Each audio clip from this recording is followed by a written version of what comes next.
Petra said Porgev's sister should be working around here. I have a feeling she won't be thrilled to hear from her brother. But at least she'll get her lockbox back.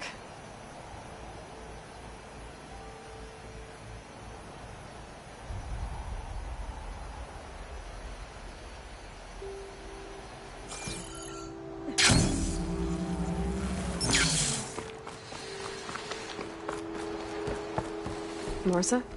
Yeah? What's it to— oh, the Nora maid. How do you know my name? I, met your brother Porgev out west. He asked me to give you this. My ma's lockbox. That miserable chuff stole this from me. By the forge, he broke the lock too. Actually, that was from a rock breaker. Oh, so he's dead then? No. After he saw what was inside, he wanted you to have it. Oh, then I guess guilt finally caught up with him. Let's see here. A jewel. Surprised he didn't pocket it for himself. And a letter. It's from my mom. Her last wish was that I make amends with Porgev. That doesn't make sense. Porgev caused her, all the family, so much grief.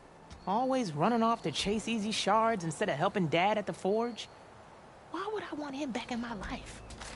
If Porgev read that letter, then maybe he wants to make amends too. He also asked me to tell you that he remembers the flying keg. That bug.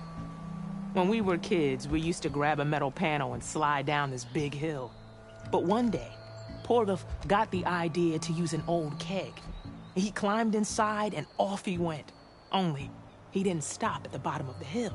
That keg kept rolling with Porgev still inside, right off a ledge. You'd think the keg sprouted wings the way it soared. Then splash! Right into the lake. Thought he drowned for sure. But he lugged himself out, onto the shore, and shouted, "Again!" Sounds like a good memory. Think that might be the only time I can remember us not fighting. Just lying there, by the lake, laughing till it hurt to breathe. When you met my brother, did he look okay? As well as you can expect for someone out in the middle of the desert. You could see for yourself. Nah. I mean, I heard some folks are headed out that way, but I don't know. I'll think about it. Thank you for bringing me this. Here, for your troubles. Thank you. If you decide to go, you'll find your brother at a place called Camp Nowhere. Of course he'd end up nowhere.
Zoe's back. Aloy, you made it. All of the land gods have been updated. Now to send out the reboot signal.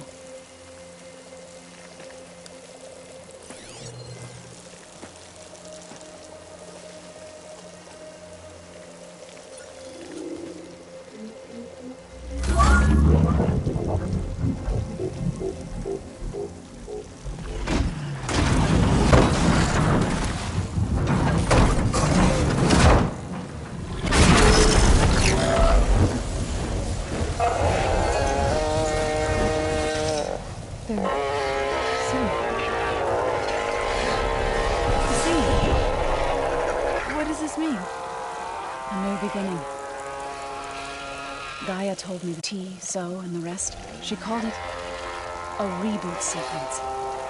But I didn't think it would be so beautiful. Soon the land gods will return to tilling the soil as they once did. Zoe, the chorus wants a word. Of course they do. Do you want me to come? No need. I'll just tell them that our lands will soon bloom again. Who are they to argue? Find me later, and I'll tell you how it went. Good luck.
Hunt through the bountiful.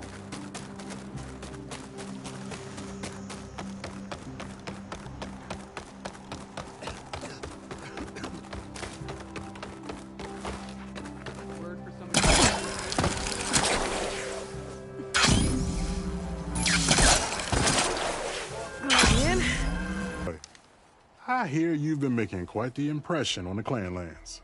Saving the Desert Clan from itself, forcing the Commander Tekote out of hiding, defending the Grove from Regala. I didn't do it alone. The humble words of a true warrior. Is something wrong? No. Yes. There's this song I want to play, one of my own making, but it's hopeless. I'm just never going to get the sound right. What makes you say that? Back in the Clanlands, the Sky Clan built instruments that cast sound to sky and across the mountains. They use long-leg throats to make them bellow with the sound of metal. It's how they communicate between villages. Combining that sound with the Utarus would create a melody unlike anyone's ever heard before. But I won't be hunting for any longlegs anytime soon. For now, you should try the Metal Weaver again. They might have some new piece you can use. Right.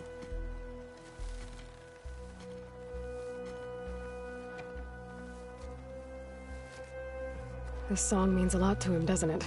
It does, which is why I'm getting him that machine part. It'll be a surprise. The Utaru say that's the best way to receive a gift. Is there a long leg around here? As it happens, one has been troubling some villagers south. You be doing me and Plainsong a favor by getting rid of it. Interested? Maybe. I didn't think the Tenakth cared much about gifts. When I first moved here, I remember some days were more... But I came to embrace the life I found here, and I don't see why I can't help Corey do the same. He's lucky to have you. Tell me more about this long leg. It's a particularly nasty one. Looks different, too. Tainted like the lands around here used to be. It protects a group of machines that overran a small outpost southwest of Plainsong. Its call is easy enough to track, but if it spots us, it'll call reinforcements faster than you can draw your bow. Take it out with the rest of those machines, though. Plainsong has one less problem to deal with, and Corey gets to play his melody. Victory for all. I appreciate that. I'll head southwest and see if I can pick up a trail. Don't be late for bow practice. Side by side with the land gods? Look pretty bad then. Plainsong will be...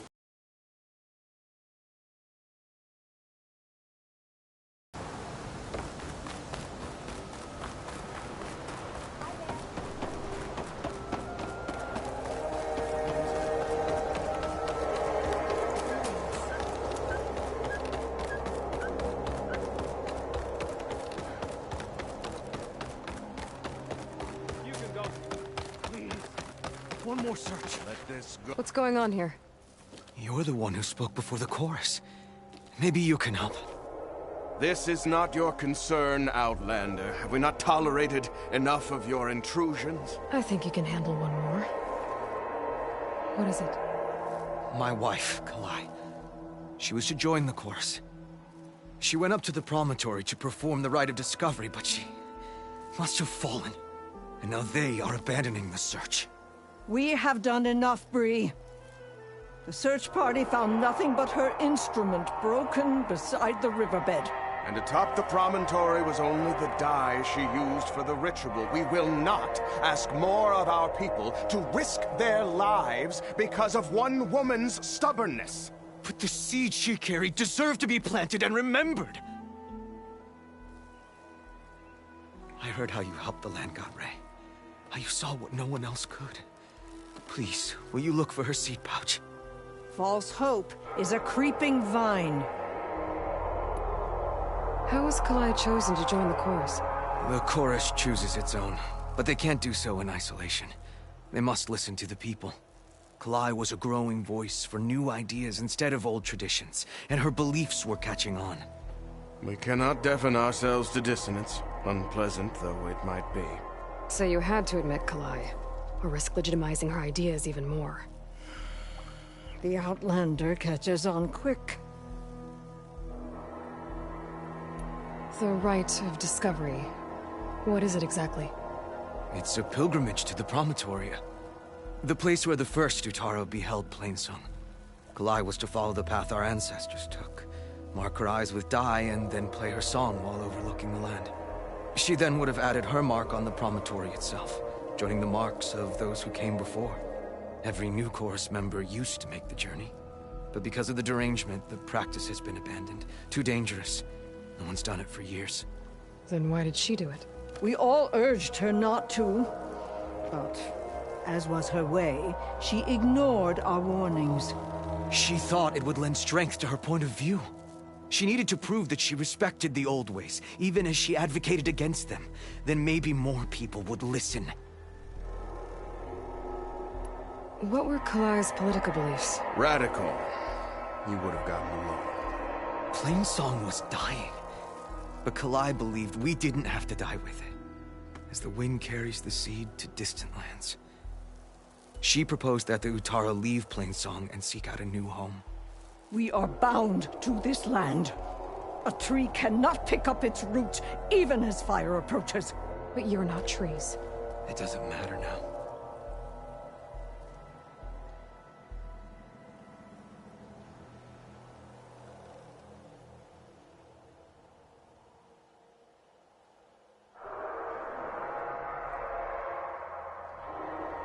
Kalai was carrying a pouch of seeds? Every Utara keeps one. We choose the seeds at a young age, taken from the plants of our forebears or those of other significance. And when one passes, their seeds are returned to the land that nourished them, so that life may spring again. Which is why I want Kalai's pouch. Her seeds deserve to be planted in Plainsong. The river will carry the seeds to new soil, where they will take root and flower. But they won't be at home. It's the best we can hope for. If I'm out that way, I can take a look around. Thank you. The promontory is northeast of here. Look for the broken bridge at the bottom of the cliffs, right at the promontory's base. That's where the search party found her instrument. Okay.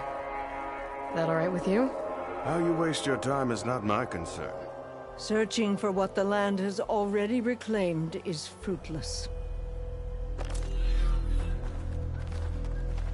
Brighter days are coming for the children, for all of us.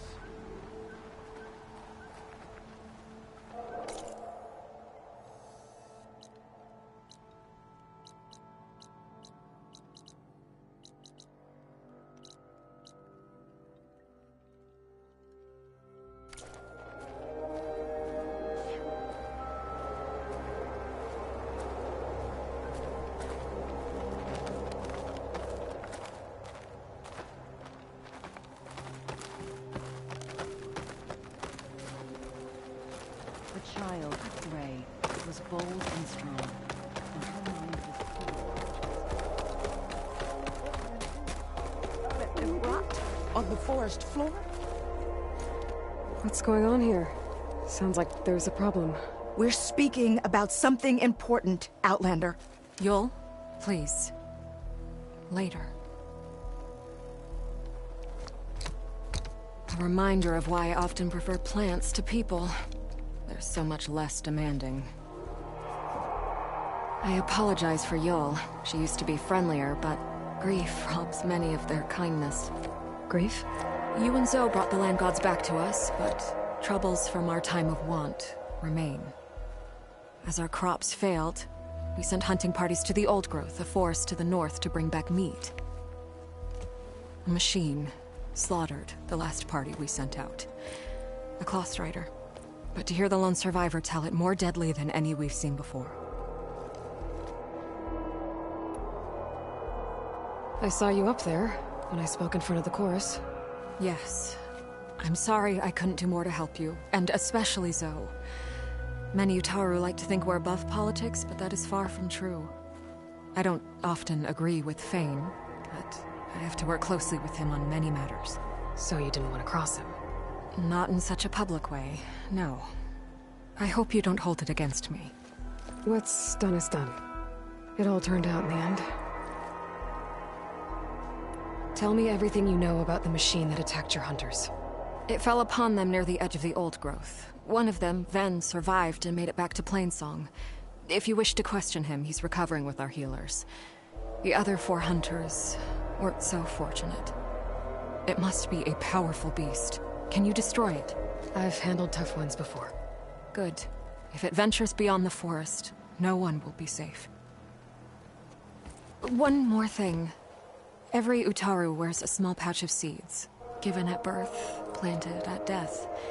It is how we remember our loved ones and celebrate their place in the cycle. It would mean a great deal to the hunters' families if you could recover them. I'll do what I can.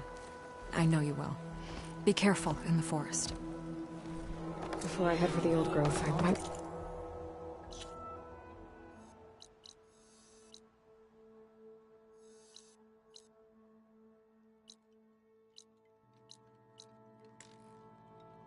Talk to the survivor.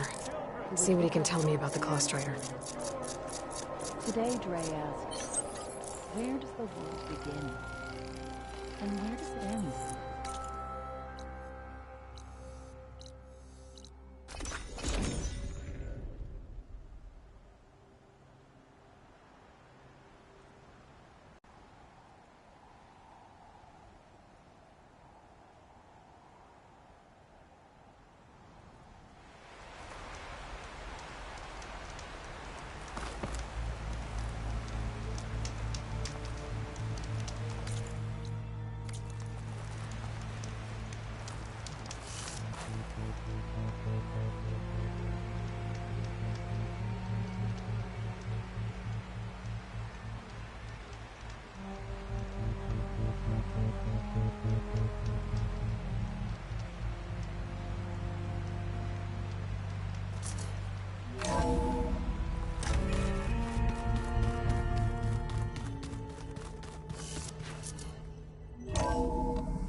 May we speak?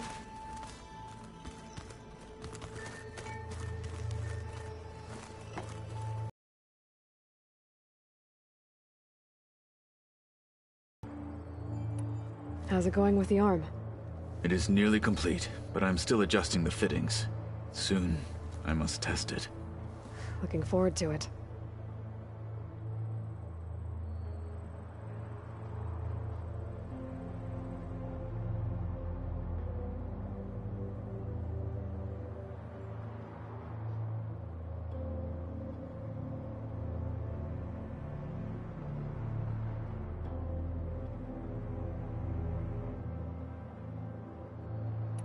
I have to go.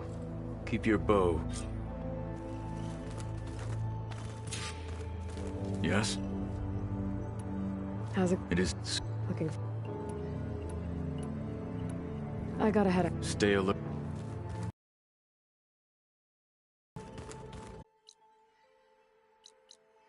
I was hoping we could speak, Ava.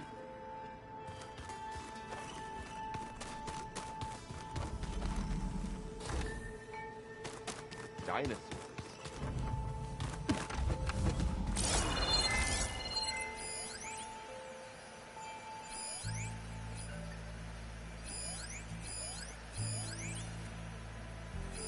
Is this a piece from the Can we bulwark? talk for a moment, Ava? Katalo must have brought this with him as a trophy. I may have fired the cannon, but he really put Tekotteh in his place.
my tools ready. We're making some armor.